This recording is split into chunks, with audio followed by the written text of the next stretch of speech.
The fact that the president's doctor has taken an osteopathic approach on COVID with the president, and the president is doing much better. A lot of people are paying attention right now. Yes, they are. And it's interesting. One of the people that also is interested in osteopathy is former Vice President Joe Biden. I think if you look at the different personal physicians there, Dr. Sean Connolly, that's who you're thinking of. He's an osteopathic physician who attends to President Donald Trump. But if you look at Mr. Biden, his personal physician has been Kevin O'Connor, who I met him a few years ago. Great guy. Kevin O'Connor is an osteopathic physician as well. Wow. He was physician to George Bush and is now the personal physician to Mr. Biden. And he graduated from the New York College of Osteopathic Medicine, where I'm a clinical associate professor.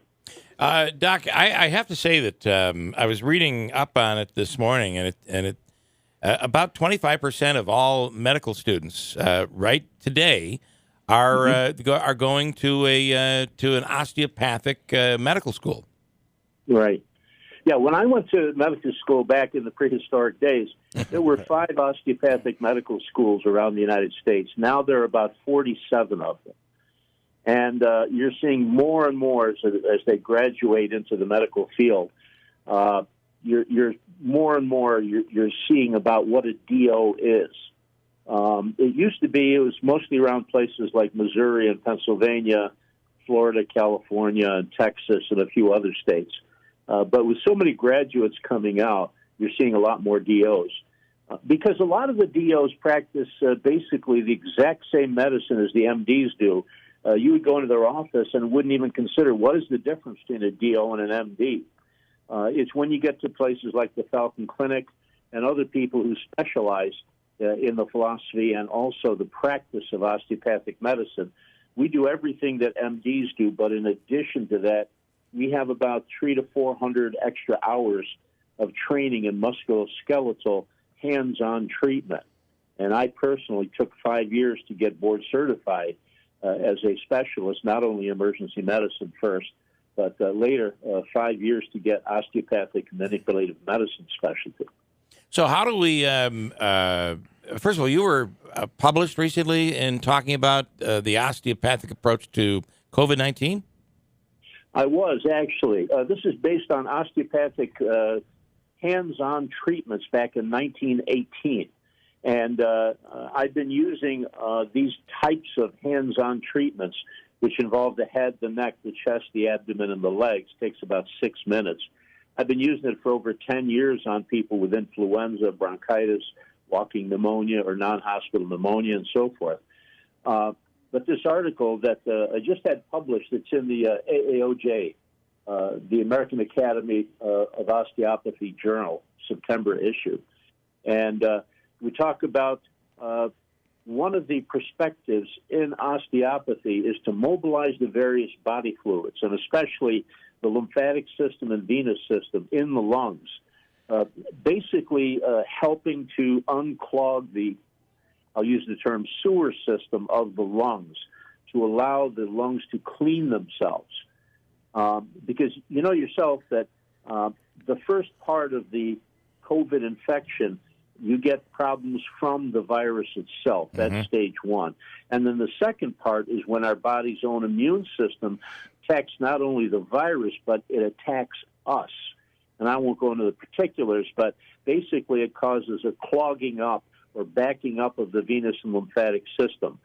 I call it the sewer system. And when you open that up, it allows fluids to drain, the little air sacs to open up, and people can breathe normally. Now, I'm not saying we shouldn't be using other medicines. I'm not saying we shouldn't have vaccines. Of course, we need those. But the osteopathic approach is additional to that and very powerful because it's based on anatomy and physiology. Two things, Doc. One, when you talk about the opening up of that sewer system, it seems like you had done a demonstration on me in studio that dealt with circulation and blood flow, right, about in my face, my ear, and down the side of my neck. Correct.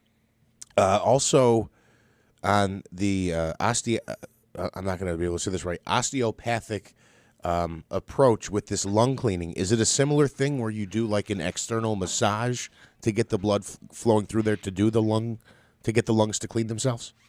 It is similar, yes. In fact, I tell people that along with regular general medicine that we do as physicians, the manual techniques involve us either using massage-type techniques, pressure techniques like acupressure, physical therapy-type techniques.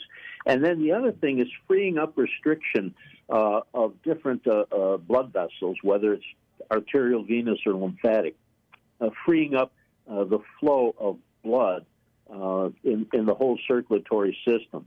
And then finally, through certain vasomotor centers, if you will, we apply certain pressure in areas. For example, at the paraspinal sympathetic ganglia, there's a thing called rib raising. And what we do there is we actually modulate the sympathetic nervous system. That's the nervous system that goes to the different blood vessels and will either make them clamp down or close up or open up and allow free flow of fluid.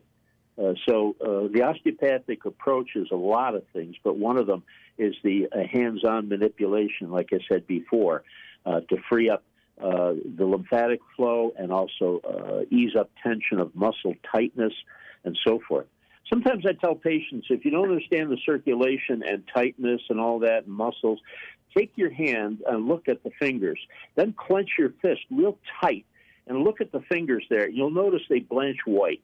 Just imagine if that was your muscles, either in your back or your diaphragm or someplace, the smooth muscle in your lungs. And now you open up your hand and watch the blood rush back into your fingers. It's partly that kind of a thing.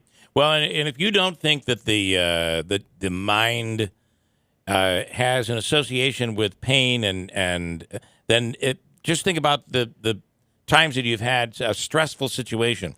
You get a headache, a stressful situation. All of a sudden, your neck or your shoulders begin to ache, and it comes right after stress. It's really amazing how that happens. So if you can, I guess, do some maintenance in advance, you lessen the problem. Is that part of the approach? Absolutely. We have techniques that are basically for, I call them either touch-up or tune-up type things. And then we have other direct interventions when you have, for example, an ear infection, sinus problem, or pneumonia, or anything like that. They're very powerful techniques.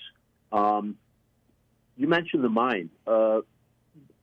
Osteopathic medicine has accepted or tout the idea that there's a mind-body connection, and there always has been. And you really can't separate them. One is the other. And you're absolutely correct. Our perception of things is just as important, sometimes even more important than, just physical things. I don't mean to delve into politics. Please don't misunderstand me. Yeah. But the president did say that we shouldn't be afraid of the virus there. Yep. And whatever your take on that is, I do remember Franklin Delano Roosevelt, he said, the only thing we have to fear is fear itself. Right. And the idea is that, and again, regardless of what your political persuasion is, a positive attitude in a person really has an awful lot to do in their survival. You're absolutely right.